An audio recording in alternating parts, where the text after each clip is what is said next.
Hello, everybody. And of course, welcome back to another episode of X Talking Ish with your boy X. And this, You already know what to do. If you are on Facebook, please make sure you hit that like button and make sure you go ahead and hit that like button on our Facebook page so you can be notified for our notifications on Facebook. And as well, do the same on YouTube. You can go ahead and hit that red subscribe button and as well as that notification bell so you can be notified for shows like this one in the future.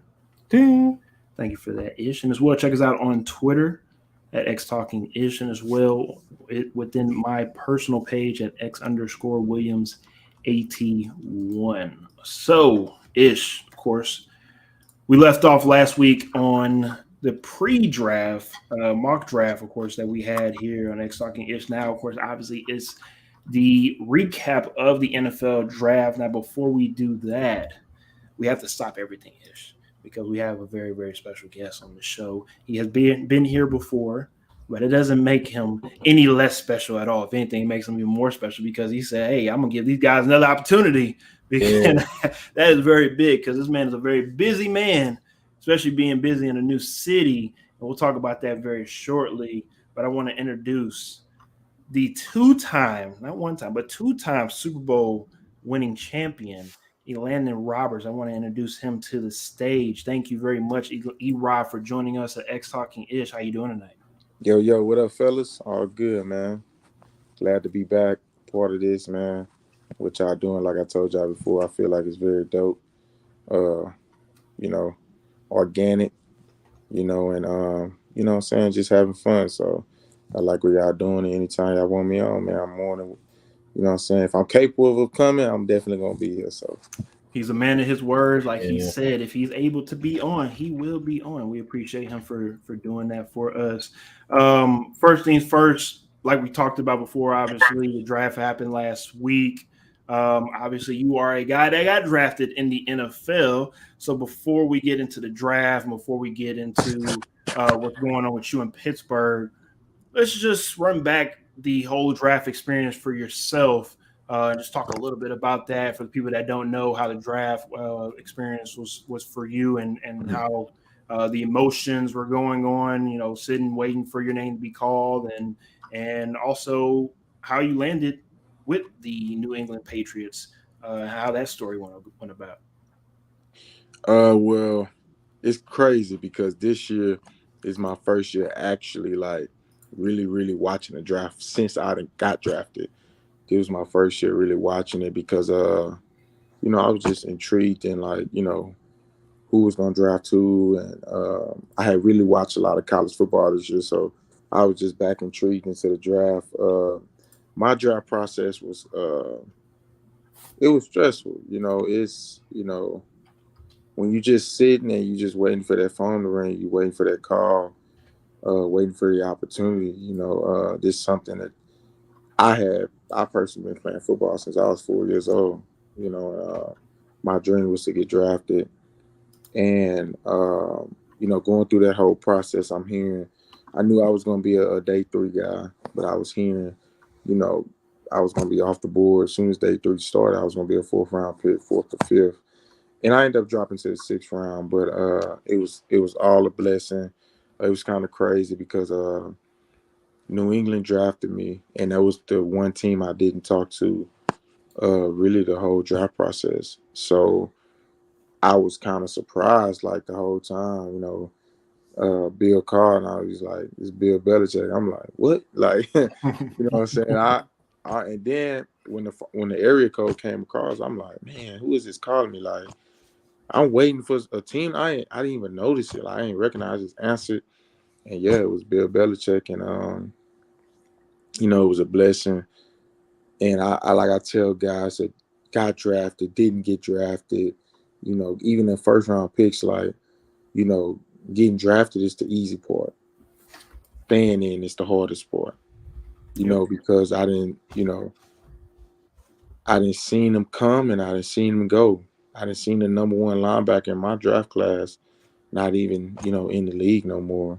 And, was it to his doing? Maybe not been. It's just, things happen in this profession. And I've just been blessed with the opportunity to be going on my eighth season in the NFL.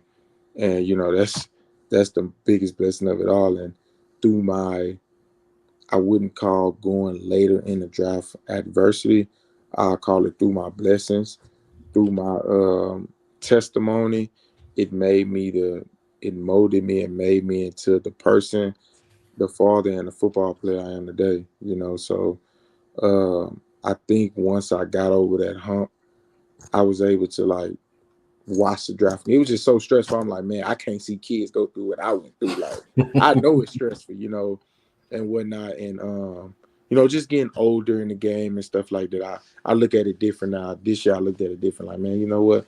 I'm gonna just watch it and support every kid that get their name called, and support every kid that don't get their name called, but get the opportunity to be an undrafted free agent or just a camp body, because you see them make it all the time and be impact players just by being a camp body. They make the team, they get on the active roster, and then boom, they they you know what I'm saying, they get a big contract, so yeah. Yeah, I mean, we've seen it with Victor Cruz. Saw him, of course, in New York, make his name on special teams, and now he's able to be a recurring face on New York television, and just like that, you can change your life. I appreciate you for letting us know how everything went within that draft process and your perspective as well. And I didn't know that this was the first time that you're watching the draft. That just goes to show you as well that I think, and I was talking to Ish about this, the NFL is doing a great job in marketing the draft, and they've always done a great job. I mean, let's be real. What other sport do we actually sit around and watch the draft? Maybe the NBA draft because it's not as long, but other than that, the NFL draft you will literally see people flying from all across the country just to go and watch the NFL draft, and that just goes to show you how popular it is. So let's go ahead and get into this upcoming season. One of the first questions I'll just go ahead and throw out there, since it is the off season, and I know how you are, and I know what you are about within the off season. And for people that don't know Landon, he is very serious about his grind, and I don't mean just any grind. I'm talking about the dark grind, and I want to know, is the dark grind coming to Pittsburgh? Oh, most definitely.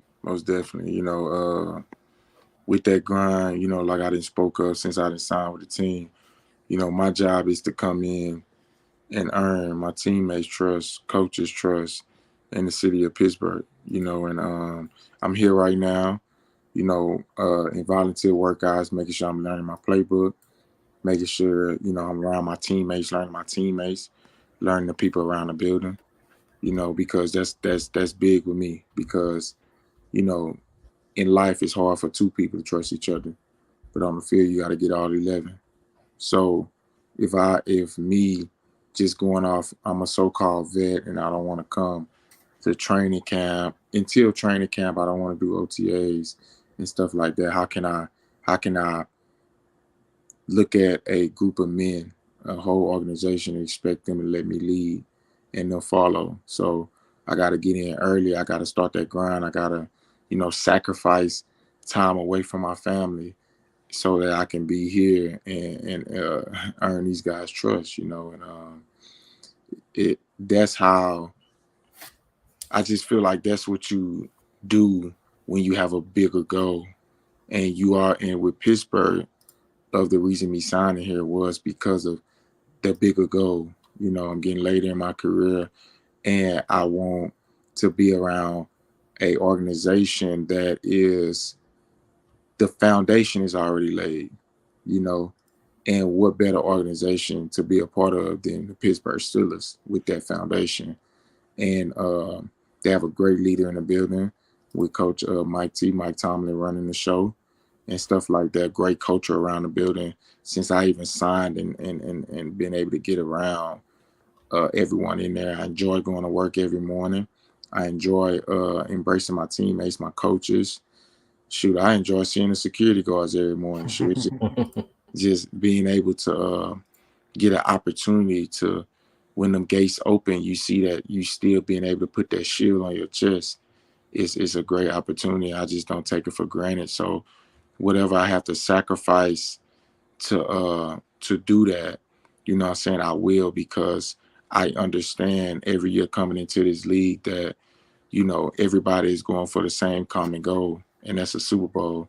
If somebody say, oh, I'm just doing it just to do it, then I don't understand how they do it, because I'm like, no, every year I come in here, I come in a building, I want to win a Super Bowl, and whatever it takes, that's my goal. And obviously you got to take it one day at a time and control that day, but the bigger goal is to hold that Lombardi at the end of the season. No, I'm That happy is that I'm happy you said that. And Ish, if you don't mind saying what you're gonna say, and I'll go ahead and no. follow. I was just gonna say, yeah, that's big, and I love what you're saying, and I love that you acknowledge that you are now a vet in the locker room. I mean, you've been a vet. Come on now, you've been there Mhm. 8 years or whatever. But one of the things that I wanted to ask you about that, playing in off the draft, we just had the draft. We know the young guys are coming in. They're gonna come into the team. They're looking to find their place, find their spot. One thing that I think is often overlooked by the general public, by general fans, is just the dynamic of the locker room, and just what guys are doing when they come in there, how they fit in, finding your role in the locker room on the team, and being able to play that role and just fit in. And I mean, talk a little bit about your adjustment from when you were a young guy coming in. Obviously, you were with the New England Patriots, so that's a pretty established locker room to come into, and then being that guy that you were with Miami, you a vet, you going into Pittsburgh, you a vet, you've been there, you've done that, all of this, so you got that experience behind you. Talk a little bit about that transition from being like a younger guy in the locker room to being one of the vets and kind of leading and taking more of that role in the team. I feel like I couldn't have been drafted in a better situation because of New England, the Devin McCourties, the Dante Hightowers, the Jamie Collins, the Rob Nikoviches, the Tom Brady's of the world, of course, is the James White, the LeGarrette Blunts, the Shaq Masons on the offensive line, the Marcus Cannons, the Deron Harmons, the Patrick Chungs. You even take the Shea McCullens, first round pick to Chicago before New England Patriots had drafted Dante Hightower in that same draft. Um, and you look at the mold of guys that was a veteran guys that was in there. I had the opportunity to play with David Harris from the New York Jets for 10 years to come over and be just a younger guy under him in the system. And it showed me at a young age, and just getting into that locker room, that every day you have to come in with a mindset of, I don't know what I don't know. And when I say you don't know what you don't know, is you might think like, oh, well, I gotta do this, I gotta do that, this how I do this how I do that. But if you're not listening, if you're not understanding the why of you doing it, but when you make a mistake, you go in the tank. And it's like, mistakes for a young guy is meant to happen. If people tell you like, oh, you can't make mistakes, you gotta do this, you gotta do that, they're lying to you. Because how you gonna know? You don't know it already. It's always like, that's what I mean when you say you don't know what you don't know. Because nobody can teach you that. You gotta go through the ringer. But it's about learning from it and not making the same mistake. And that's what them guys taught me over there, not making the same mistake. Man, I used to be like, hey man, let me come over to your house, man. We go over this, go over that.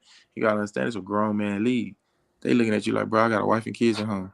If you want to meet with me, you meet on my time. As a vet, and you the young guy, you like, oh, okay, bet. Like, you just doing whatever it takes, you trying to take it all in. But at the same time, around there, like, Dante Hightower leads tremendously different than the Devin McCourty leads. Like, I can go to Devin and probably, tell him, man, I'm feeling like this because this. And Devin gonna talk to me, oh man, Rook, you gotta do this. And then I go to Dante and I'll be like, hey man, I'm feeling like this because this. And he be like, bro, I don't want to hear that. Like, this what we need to do. So they led different, but I understood it. Devin was going to be the vocal leader that talked all the time. When stuff needed to be right, that's when Dante Hightower, you was going to hear from him. And when he talked, everybody listened, because he commanded attention. Now, he wasn't just a talker every day, but when he talked, he had everybody undivided attention, including his coaching.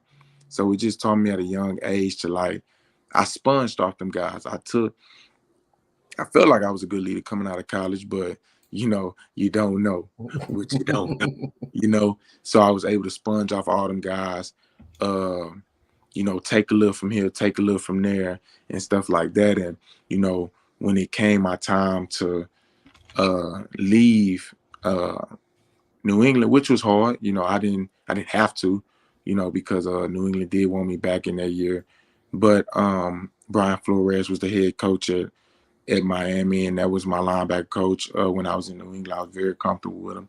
So once free agency opened, I think that Wednesday of that year, Miami called. I was kind of like, man, you know what? It's time for me to grow within myself, and I was ready to become a leader and run my own defense. You know, and that what took me to Miami, and I was with a lot of younger guys over there. And from a vet standpoint, what I had learned from New England, I was able to adapt it with my own little flavor and stuff like that. And that's what I'm doing now, man. You got to be yourself. You got to be yourself. You got to know what you stand for. You got to come in every day and you got to be that same guy. And when you're a leader, you got to understand that leadership can be lonely. You know what I'm saying? Because, I mean, you know, hey, man, this league is about what have you done lately. So when you that leader, you need to show up every day.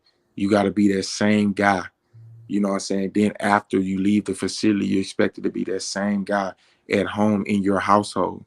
You know what I'm saying? So it become a time that, you know, maybe things not going right. I mean, we went 1-7 one year at Miami, and it got lonely for the leaders because you're trying to just get these guys to understand, man, we got it's a long season.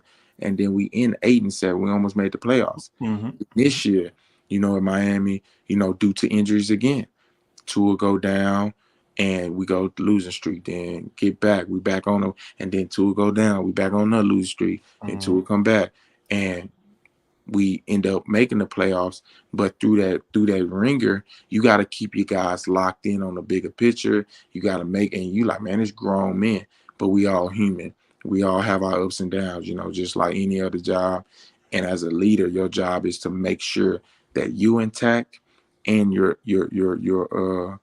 team is intact by any means, you know.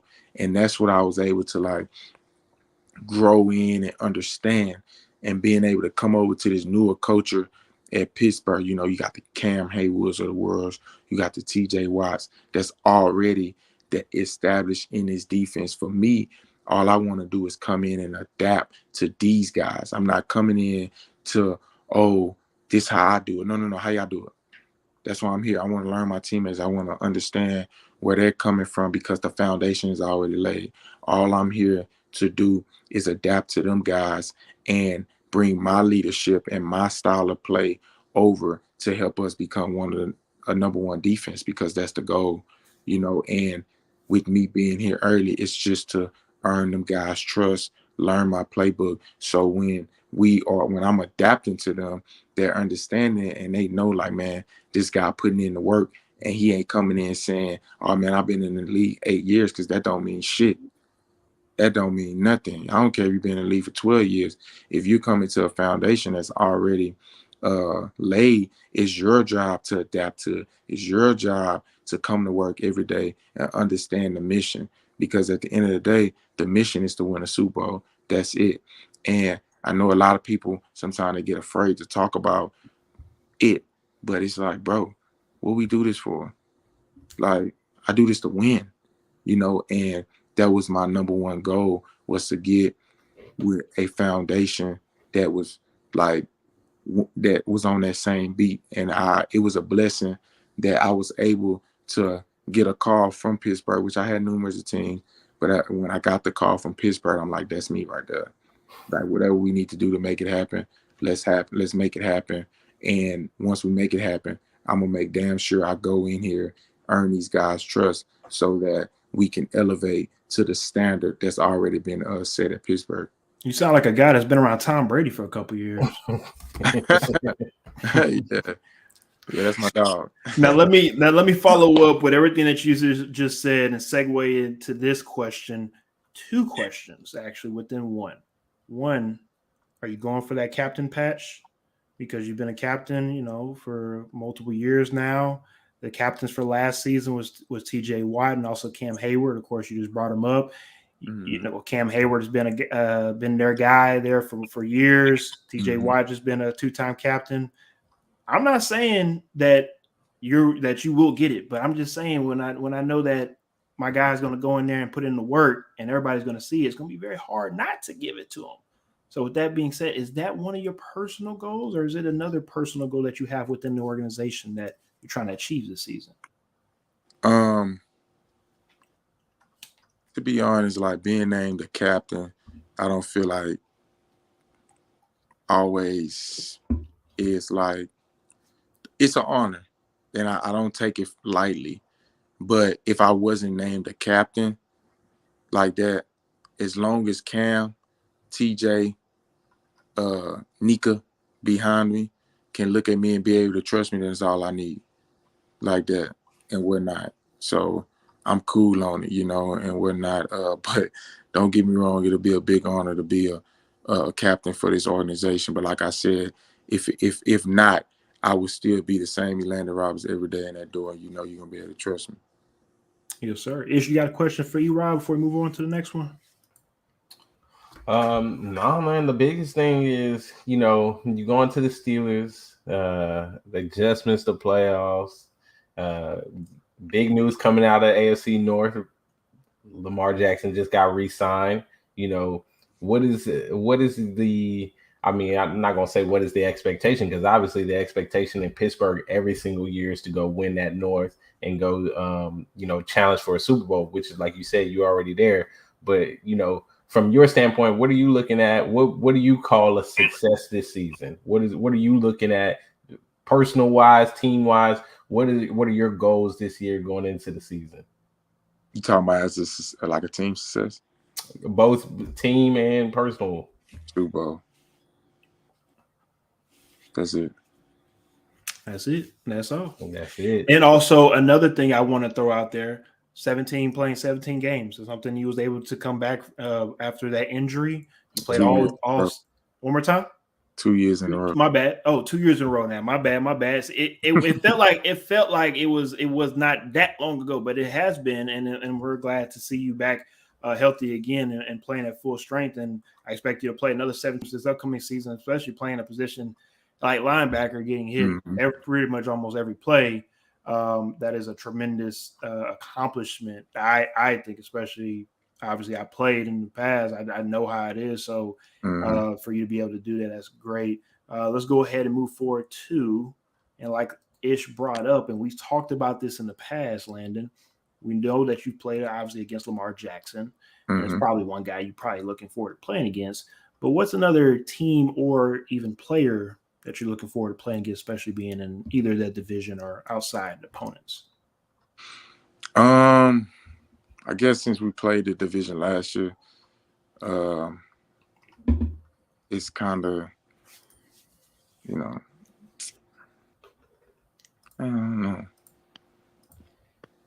don't know. E-Rob, like I already did it last year. I mean, Nah, you look forward to man, to be honest, like I look forward every game, like, because it's challenging, because like it's different offensive schemes, it's different people, and all that. I mean, it ain't like we was going to like play the Dolphins this year. I kind of be looking forward for that, but yeah, we not. So, but you are coming back to Houston this year. Yes. I think they are. Yeah, I was going to bring it up. Yeah, I do like playing home.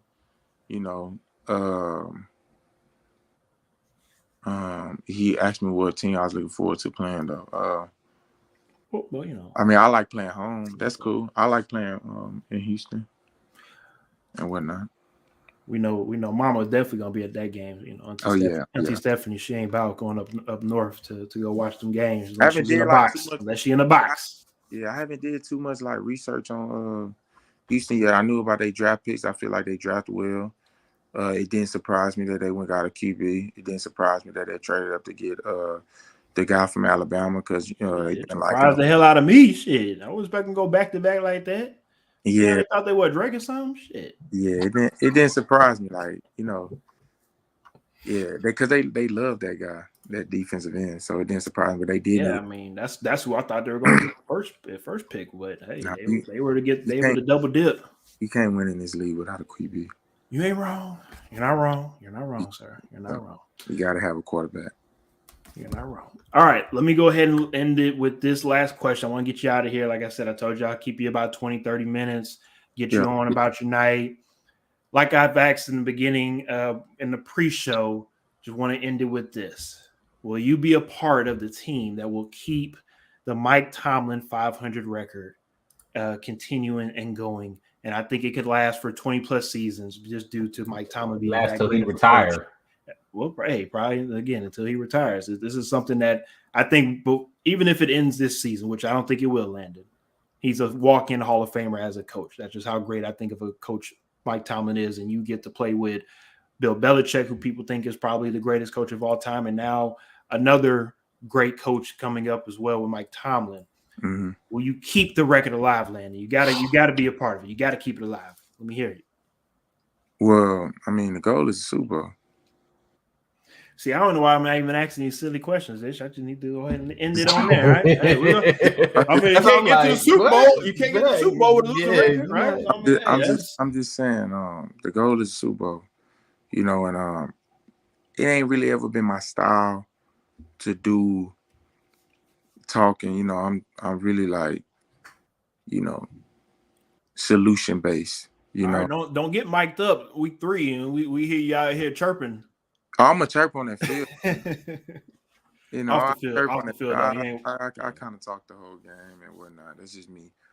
But I mean, look at the roster, man. Think about it.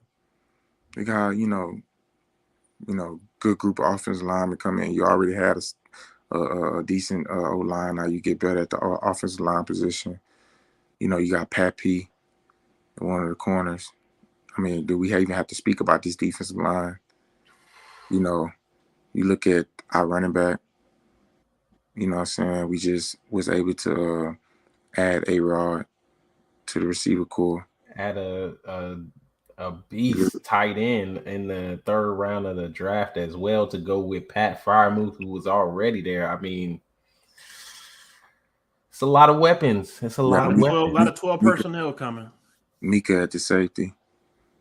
You know, but with all that being said, is you can have all the talent that you want in the world. Your team, we have to all get on the same page. And like I said, one thing you know about Pittsburgh, just throughout the history of Pittsburgh, them guys be on the same page. They play for each other. They enjoy what they doing. And you know, it's gonna be that type of game that you need to play. Without being said, you know. That's the thing about a Mike Tomlin team that, you know, we've always talked about over the years. We've always respected. I forgot about Holcomb at the linebacker. Yeah. You know, not to mention myself, you know, about the action bros. dark grind, baby. Speak for itself. We already know that, though. Now, one more. I'm going to give you one more bonus question before you get out of here. Look at this, man. Bonus question. What rookie is getting you your coffee this upcoming season? Because I know somebody getting you coffee. Who will it be? I know we ain't got no rookie in the room. I don't know. Well, you got to figure that out because they got it all last year. You got to make sure to get your coffee right. I know you're very stingy about your coffee. Yeah, no, I haven't even got to that point yet. You know, I've been trying to get everybody trust. Make a couple plays in training camp. You know what I'm saying? Then I'll make sure this coffee duty get ramped up. Now, as you can see, we got some Texan fans on here saying this is the one game this year against the Texans I'm really looking forward to. So when you come down to H-Town, you know, they got some. Hey, these Texan fans. It takes one draft, Landon. It takes one draft to get these Texans back up. Yeah, they gonna need to ready to jump on. What you felt about the? I know you're tight, man. What you felt about the? I'm about to. That's why I want you off the show so I can start crying on the show so you don't see me crying. Because what they are doing in Nashville, I don't know. So I will talk to you more about that later on. He's a solid quarterback, though. I will talk to you about that later on. I'm trying to be very respectful on the show because, again, that's what we do. We do not talk mess on here. The Chiefs. It's easy to hop on bandwagon. Thank you, Landon. Hop Thank you, on Landon. It's easy to hop on bandwagons. Where's Kansas City located? Hop on bandwagons. I lived in KCMO for how long? I lived in Kansas City for 3 years. 3 years? Okay. See? How old was you? You can start that. You can start that, huh? How old was you when you stayed out there? How old was I? I mean, I was an adult. But They don't count. Okay. But I never supported the Texans, is the thing. I just never was a Texans fan. That's what the Texan fans say. That's what they always say. I've never lost to Kansas City. Well, by the way, you're gonna lose this year. All right, man. I appreciate you as always for joining us. Again, if you can join us one more time before the season starts, we would appreciate that. If you do not join us, we will hopefully get you in during the season. If not, we'll see you next year in the offseason. But I know that you will be back, and I appreciate you for that. Enjoy the rest of your night. Continue to keep on making your footprint out there in Pittsburgh. I know you will be great. We both know you will be great, and keep on keeping the Roberts name strong out there as well. Yeah, man, appreciate y'all fellas having me, man. Enjoy myself like always. Y'all keep doing this, man. It's dope right here, man. So anytime y'all need me, let me know. I'm always I'll text you. Tune in with y'all. Maybe I hop on during the season a couple times. Stuff like that, especially during a bye week when Tennessee playing, and you know what I'm saying. Just stuff rubbing like in, apparently. Just rubbing in. Yeah. I need some of that coffee though. I know you got your coffee business going and everything. I'm gonna need some coffee. Oh yeah, we get you right, man. Maybe we get you back out to Kansas City that you only stay out there for years. Yeah, for the playoff game when y'all go over to Kansas City, I definitely just let me know. We'll do a show out there in Kansas City or Pittsburgh. We're gonna have to have that home field. But y'all gonna have home field. Here y'all go. No, we're gonna have to stay in touch because I'm all for it, man. I know that y'all gonna be a good team this year, so I'm definitely looking forward to that matchup that eventually is gonna happen in the playoffs. Yeah, but Kansas City some dogs, man. Real talk. Yep. They got players on that team for sure. So yeah, they are the Golden State of this past couple years, or 4 or 5 years or so. Yeah, most definitely so. All right, Landon, you be safe over there. Holla at you. Yes, Appreciate sir. it. All right, we appreciate Landon for joining us for those 20-30 minutes or so. Let's go ahead and get into what you guys came here for, which is, of course, the draft recap. The 2023 draft was, of course, in Kansas City, like we just left off on. Of course, Ish's team when it comes to that city that they play in. Let's go ahead and start it off with which player do you think was the biggest steal of the draft? Now, Ish, I'll go ahead and start it off with you. The reason I want to start off with you is I'll explain once you tell your pick. But let's go ahead and start it off with you, sir. Yeah, for me, I think it had to be none other than Jalin Hyatt. It has to be Jalin Hyatt for me. Not necessarily that he is the main only steal of the draft, but I think what he brings to the table and the fit that he has with the New York Giants, them providing a weapon like Jalin Hyatt for Danny Dimes. I mean, come on. This team was definitely missing that deep threat, that burner, somebody that could just stretch the field a little bit for them. I think he helps not only Danny Dimes, but he helps Saquon in that run game, being able to take the top off and just pressure defenses a little bit more over the top so that they can't stack the box against Saquon. And, he might help this poor, let's just call it what it is, poor wide receiver group. The room wasn't that strong last year, and they definitely needed help. They went out and got that help, and for him to fall as far as he did, I was actually surprised. I mean, I think one of the things that we discounted going into this draft, because one thing that was crazy about this draft was it was really high on wide receivers, but a lot of the wide receivers that everybody was high on were slot wide receivers. And I don't think that the league values slot wide receivers as highly as we thought they did. Now, don't get me wrong. We had 4 wide receivers go in the first round, quick back to back like that. But I still do think that the league is somewhere in still trying to evaluate just how highly they value these slot wide receivers. And I think Tyreek Hill is kind of the cause of that, right? Like Tyreek Hill, I think he created this boom of the smaller, quicker wide receivers, but not all of these guys can play the outside. A lot of these guys are only slot wide receivers. So it's going to be interesting to see, especially the guys that came out of this draft, who's going to be able to also move outside, not just be a guy that has to stay in the slot, not just be a guy that when he's outside, you got to motion him because he can't deal with press coverage off the line. I think those are some of the things to watch out. Those are the guys that are going to separate themselves in this class. But Jalen Hyatt falling where he did and being with the New York Giants, 100% a steal for me. Now, what's funny is because the reason why I thought it was funny is that you picked Jalen Hyatt is because I had to, unfortunately, steal your answer. I mean, the reason why I'm coming around to Danny stealing, Dimes. That's why. Go ahead. I mean, look, just look at the facts of everything, the way that everything laid out, right? One, why did a talent of his caliber drop so much into the later of the rounds? I don't know if anything else outside. I'm not talking about off the field, but just something that we don't know about that maybe rubbed teams the wrong way. I don't know if just they didn't view him, like you said, issue regarding the slot position the way that maybe we view him, but he did win the Biletnikoff last season. I mean, he's not a bum, right? I mean, he was the best receiver in the best conference in college football, right? I mean, does that mean something? Maybe.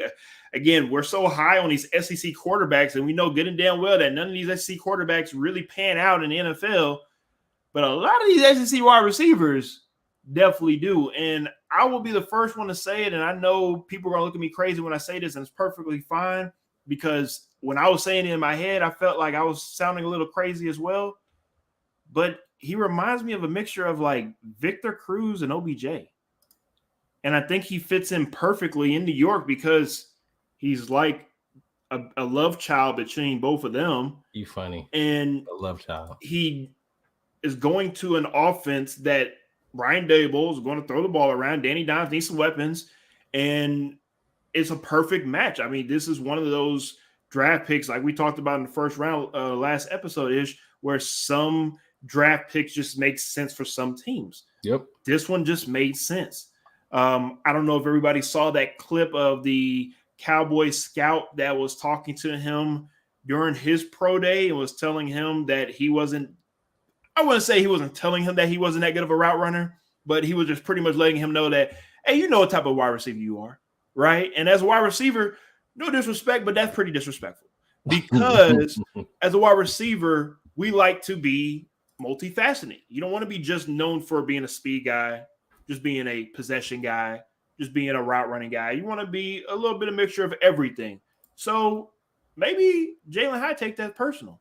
And what I mean by personal is you see the Cowboys twice a year in the same division. Be on the lookout for not just the biggest steal of this draft, but also might be on the lookout for Rookie of the Year award as well, prospect going into this season. Speaking of Rookie of the Year, let's go ahead and get right into the way too early Rookie of the Year award winners. Way too early. We'll go with offense and defense. And again, way too early, just right now. This is just off of fit, no playing time just yet, just off of fit. Ish, I'll start with you once again. If we're talking about offensive rookie of the year, for me, it's just easy, right? Like this one for right now, the way too early. You got to look at a team like the Atlanta Falcons and them going out and adding Bijan Robinson, and you got to say, come on now, that's easy. They were third in rushing yards last year. They already are a run-heavy team. They already found success with the guys that they had in that room.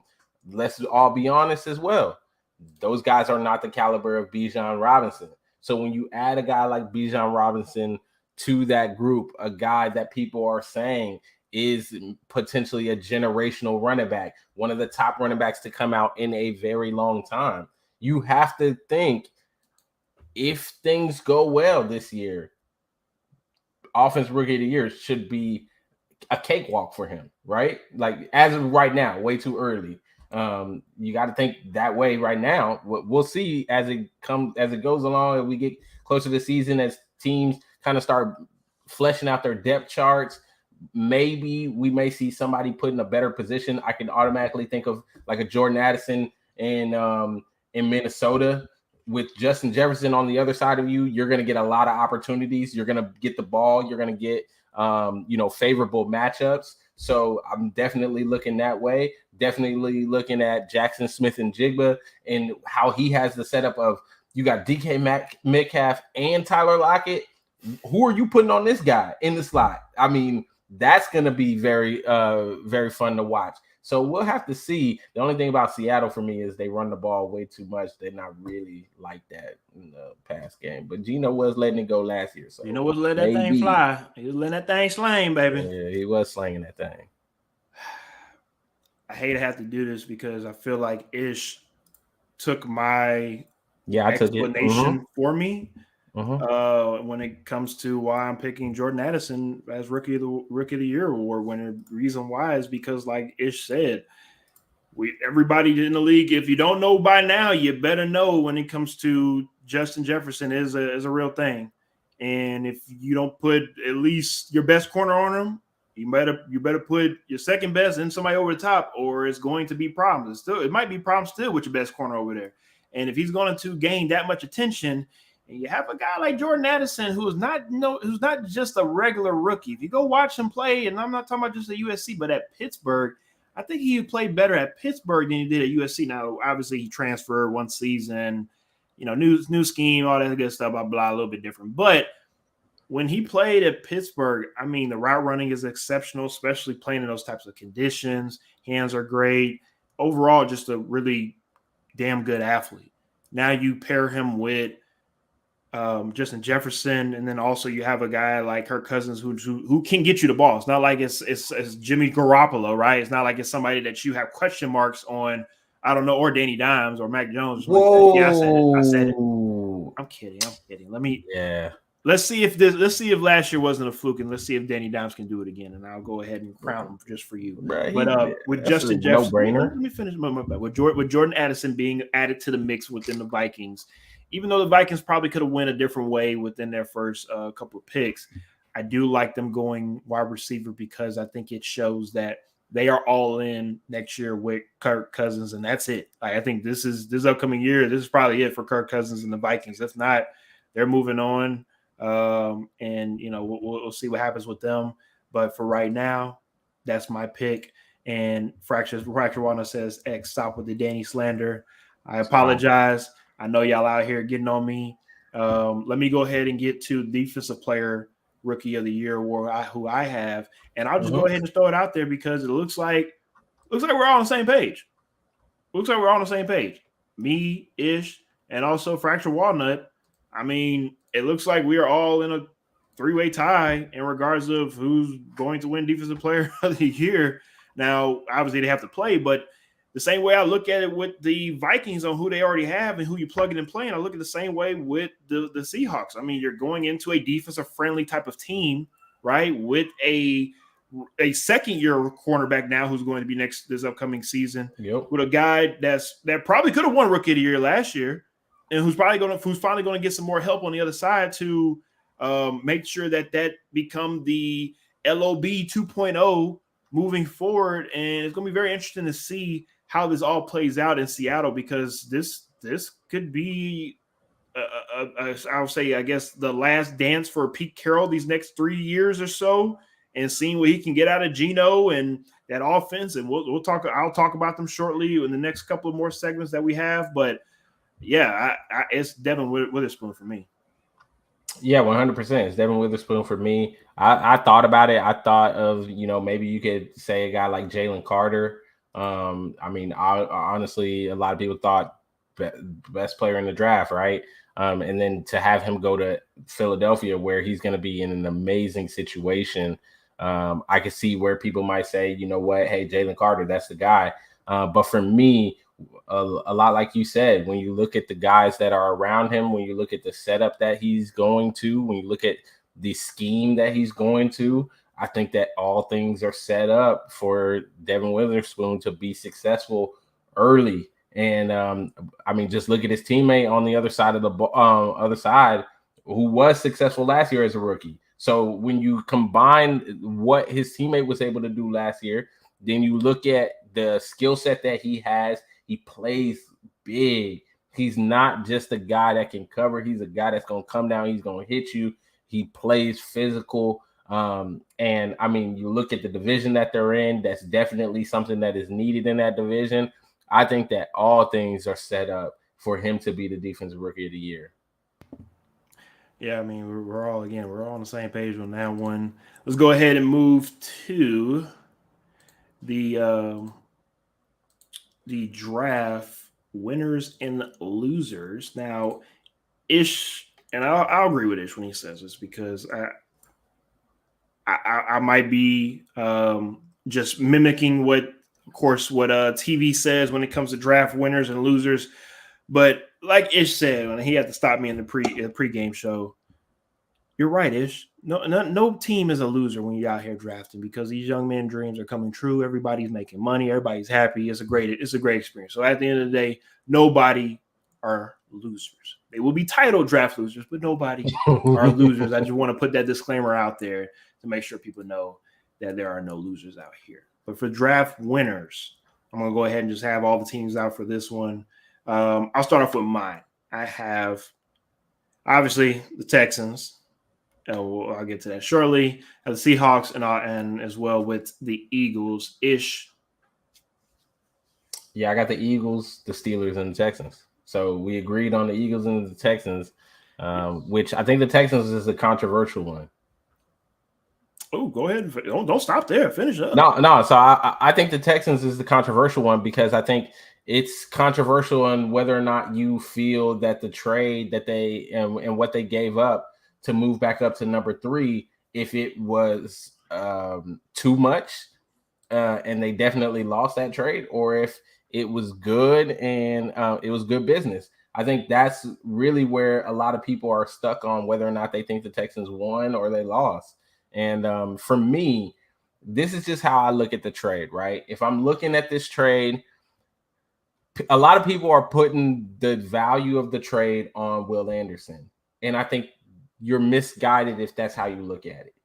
You have to look at it as the trade is actually for CJ Stroud. They just couldn't risk letting CJ Stroud pass number 2. I respect that thought process. So the trade is really, they knew they wanted Will Anderson. And had it been another way, they would have taken Will Anderson 2 and then taken CJ Stroud at 3. And so the trade is really a quarterback value of, we got to move up, because that's essentially what they were moving up to ensure that they could get CJ Stroud and Will Anderson. Will Anderson was the pick they wanted at 2, but because they needed to secure that, I think maybe there could be some to the fact of, you want to play to his psyche a little bit, because there was a lot of talk about him falling and all of that. Maybe you pick him at 2 and then you go back and you follow that up by getting him at 3. Not to mention, what I like about the trade is there was a lot of talk about Tennessee moving up to get their guy. You block Tennessee from getting their guy while also getting the guy you wanted all along in Will Anderson. So I think on 2 points, it really works out. And also, for the people that are really complaining about the trade and some of the numbers in the trade, as far as how many picks they gave up and everything, I'll just put it this way. I have faith in DeMeco Ryans, and I think that what he's going to be able to do with this team, he's not going to have this team be the worst team in the league, right? If you believe that, there is no way this team was going to be drafting Caleb Williams. You're not in the sweepstakes for Caleb Williams. You are not getting a quarterback next year. You're drafting your quarterback this year. You don't necessarily need the 2 first-round picks next year to try to move up to go get a quarterback. And not to mention, you still have the Cleveland first-round pick, which Cleveland, I think, is not very good, foreshadowing to my losers of the draft. So I think you still are going to have a pretty high first-round pick next year, even by just keeping Cleveland's pick. So I'm all for the trade. I thought it was okay. I thought it was good business, but you know. Yeah, I mean, I love your thought process of that. I'm not mad at it. Everything that you just said. Now, the way that you broke it down, for being honest with you, I never thought of it that way, but it does make a lot of sense because if you think about it again, if you get CJ Stroud at 2, not too many teams are going to go all in on Will Anderson. And it's no disrespect to Will Anderson at all, but there were other draft needs for teams, right? But like I've always stated on the show, and this was before the mock draft, Will Anderson Jr. just makes sense going to the Houston Texans because of DeMeco Ryans. So for the Texans to be able to get their quarterback and their probably defensive leader in the same, not the same draft, but back-to-back picks, when I saw that the Texans moved up to get number 3, I literally had to like tell Cindy what's going on. Like what I had to double check my phone and everything, make sure I wasn't tripping. I was like, what do you mean they moved up to get number 3? What's going on? Because the talks were, like Fractional said, the talks were the Titans at one point in time were going to try to move up to get that 3rd pick and maybe get the quarterback that they wanted, maybe go elsewhere, but most likely probably get the quarterback. You're not gonna move up to number 3 and not get a quarterback, right? It is what it is. You're not gonna move up and get the goddamn offensive lineman. So the Texans, let's just be real, they did some divisional hoe ass shit, and that's what they should have done. That's what they should be doing. And honestly, again, as a rival fan, I respect nothing. I respect everything about what they did because, if I'm being honest with you, it shows how serious this organization is in winning, not the next 2 or 3 years from now, but right now. They see, I say it on the show every week. You see what happens with Joe Burrow in Cincinnati, right? You see what can happen in LA if they actually get it right this year with Justin Herbert. You see with all the Tua in Miami. You see with all these young quarterbacks. If you can get the right pieces together for 1 year, you can make a run. And that run could hopefully maybe help you build the foundation for next year or 2 and go from there. Houston is a city that is thirsty for winning, thirsty for a championship. And the Texan fan base will support. So, look, if I'm a Texan fan, like Fractional is, that's been through here, through the good and through the bad, I'm on the hype-ish. I'm just going to keep it real. I am on the Texans hype this year. I think that they are going to win 10, maybe 9, 10 games and maybe go 9 or 10. 9 or 10 games and compete, I don't know about 9 or 10, with Jacksonville. Compete with Jacksonville for the division. I can see that with the Houston Texans upcoming season. Coach D'Amico got his Fred Warner. Yep, I 1,000,000% agree. And Fracture also says, that OT Hall got is going to be a healthy. Oh, that OT. Oh, okay, the OT line he's talking about. The y'all got is going to be healthy. This version of tackle y'all cut this season. Yeah. I'm not worried about getting no damn offensive lineman in the first round. Okay, that's what the Titans do. Titans are going to tighten, and it just is what it is. So let's go ahead and wrap it up for tonight. I need to go ahead and throw the Titans in there as well too. But the Titans, they don't do well the first 2 rounds. They usually pick up the back end talent, and that's just what they do. But draft losers for me, I have the Browns and the Patriots ish.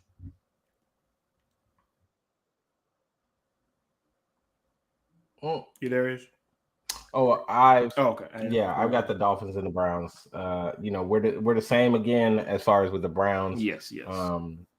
Honestly speaking, the Browns they gave it all away for Deshaun Watson, which jury's still out on whether or not he's going to be able to return back to form. I think it's likely he will, but this is it. No, this is the season. So this is the year. I mean, if I'm being real, Deshaun Watson don't get it straight the first half of the season. It's going to be some people. I mean, a lot of people are going to look at Cleveland like, ha, you told you idiot, right? Oh, for sure. And that's not that great for not just Cleveland, but also like we talked about quarterbacks in their psyche. I mean, if Deshaun Watson can't get out of whatever rut that he's in, it could be very, very costly for everybody that's involved.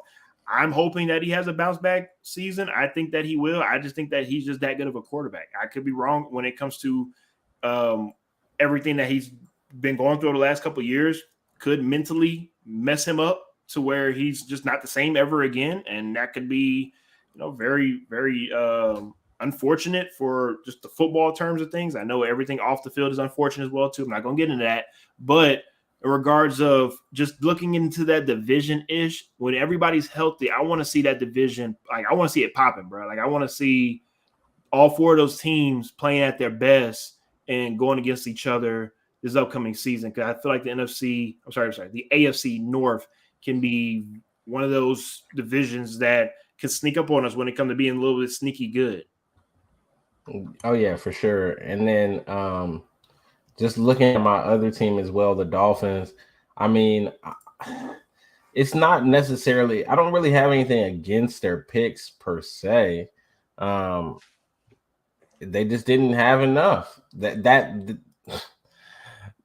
having the first round taken away from them, that hurt. I'm sorry. I think this team needed a little bit. They needed something there to help out. Now I have a question. I have a question for you because I saw Fracture talk about the same thing in regards of the Dolphins, of course, being a loser and not having any first round talent, but the 2020 class, I don't know if anybody saw this, but they had out of their 32 draft picks, 12 guys get their fifth-year option decline. If you look back on that draft class, it was okay. It wasn't great, but I feel like that happens more often than we want to accept and believe that just because you go first round, that does not guarantee success. We were just 100%. We had a guest on the show that was a 6th-round draft pick. And it's still in the league. I was watching USF football, and I'm watching Reuben Foster.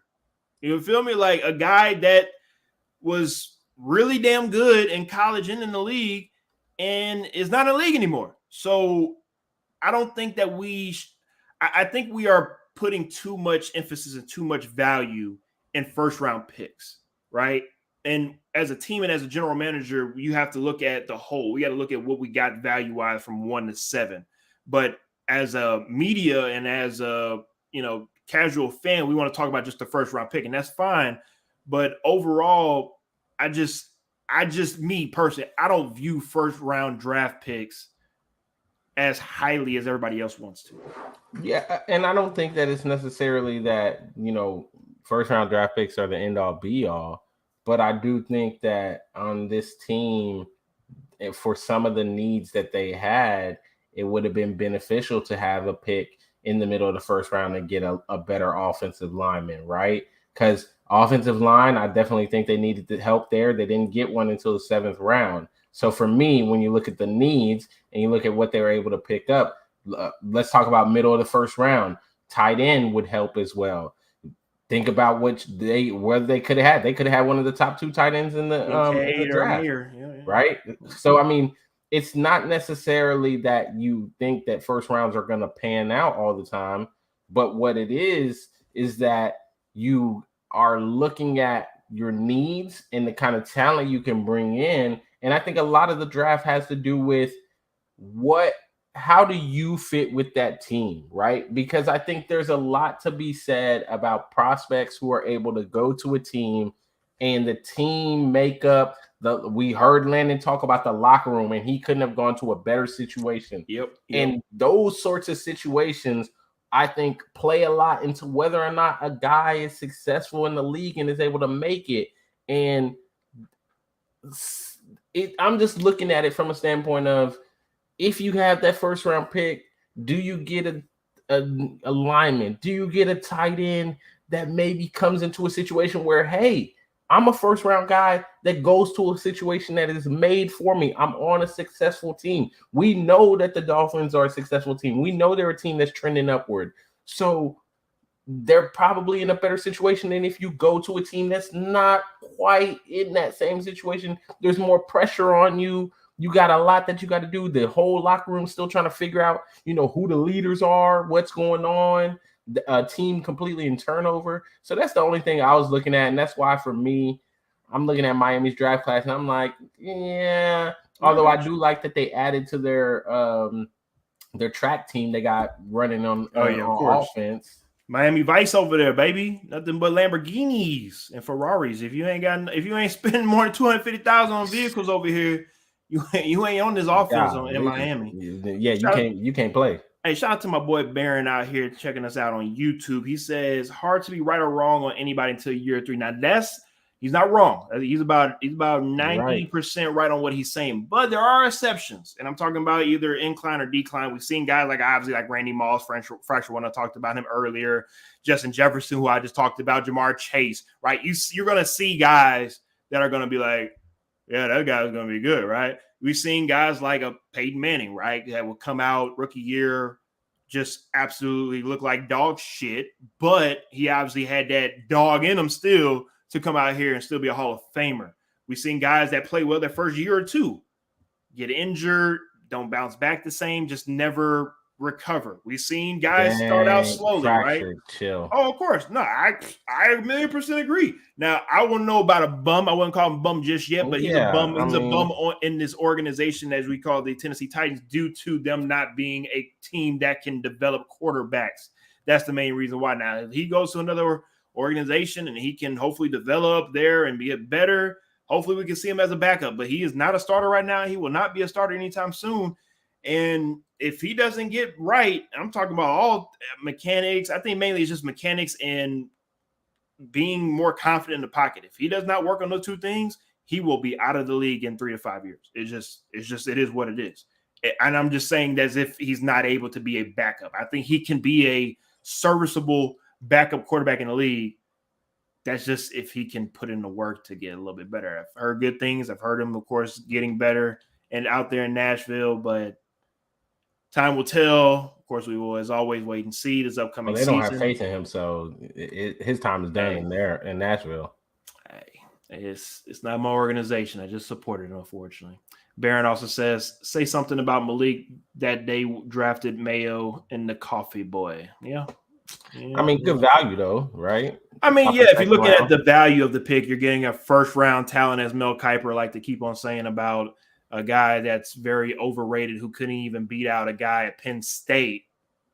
But yeah, anyways, maybe him getting drafted in the second round puts that Tom Brady chip on his shoulder that allows him to go out there and be the best quarterback the Titans ever had. I don't know. We'll see. I don't see it though. My opinion, I just don't see it. I don't get it, but I wanted to be a part of the Caleb Williams sweepstakes for next season, and just wanted to be 3-14. You still might be. We'll talk about that. We'll talk about that later on. Arizona drafted Josh Rosen and then came back and drafted Kyler Murray #1. So who's to say? Aaron also says they must have seen Malik isn't it. Oh yeah, they probably have. Fracture also says if he wouldn't have passed, Haskins was turning it around, I believe. I think he would have turned it around. And in that Pittsburgh, I think Pittsburgh was giving him the opportunity to turn it around. I think he had an opportunity. He could have turned it around. No, Haskins is a different situation. Haskins, unfortunate. I don't care for Burks. We're about to get up out of here, Baron. I appreciate all the questions, but unfortunately, we're about to get up out of here for tonight. But yeah, Burks, I don't see the potential in Burks either. If y'all want to take him, we'll take him. We'll take draft picks, please. There's a fire sale out here in Nashville. Nah, he replaced. I know who he replaced. I know who the hell he replaced. He replaced my man. Don't you bring up AJ Brown, goddammit. Nah, he replaced my man. AJ Brown, who? Right? I never said that. AJ Brown is always welcomed on this show. We will not let that blasphemy in Nashville happen on this show here. So y'all brought that man in to replace AJ Brown. Anywho, all right, guys, we will be back next week. I'll be honest with you, I don't know what we're going to recap next week because most things in the NFL are kind of wrapping up until, of course, OTAs and other fun things start up.